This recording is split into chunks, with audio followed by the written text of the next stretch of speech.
ছোটবেলা থেকেই আমার অভ্যাস হয়ে গেছে ওয়েভের উল্টো দিকে হাঁটার। চারপাশে তাকাই, একদিকে ব্রাজিল আরেকদিকে আর্জেন্টিনা। হলুদ নীল আর নীল সাদা পতাকায় ফেসবুক, পাড়া, আড্ডা সব ভেসে যায়। সবাই চিল্লায়, তর্ক করে, গলা ফাটায়। মনে হয় দুনিয়ায় ফুটবল বলতে এই দুইটাই আছে। কিন্তু এই ব্রাজিল আর্জেন্টিনার মাঝখানে আমরা কিছু পাগল আছি, যারা চুপচাপ এক কোণায় দাঁড়িয়ে লাল সবুজ পতাকা ধরে রাখি। আমরা পর্তুগাল সাপোর্টার। আমাদের সংখ্যা কম, স্ট্যাটাস দিলে একটা লাইক পড়ে, কেউ পাত্তা দেয় না, কিন্তু ভালোবাসাটা কম না। কারণ আমরা সাপোর্ট করি রেজাল্ট দেখে না, প্লেয়ারের হাইপ দেখে না।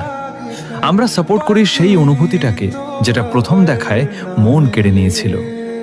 হয়তো আমরা কখনো সংখ্যায় ৪৫% বা ৪৪% হব না, হয়তো আমরা শুধু ১%ই থেকে যাব। কিন্তু সমস্যা নাই, ভিড়ের সাথে গা ভাসিয়ে দেওয়া সহজ, কঠিন হলো একা দাঁড়িয়ে নিজের পছন্দটাকে ধরে রাখা। আমি গর্ব করে বলি আমি পর্তুগাল, আর আমি জানি আমার মতো আরো অনেকেই আছে যারা এই ১%-এর মধ্যে আছে।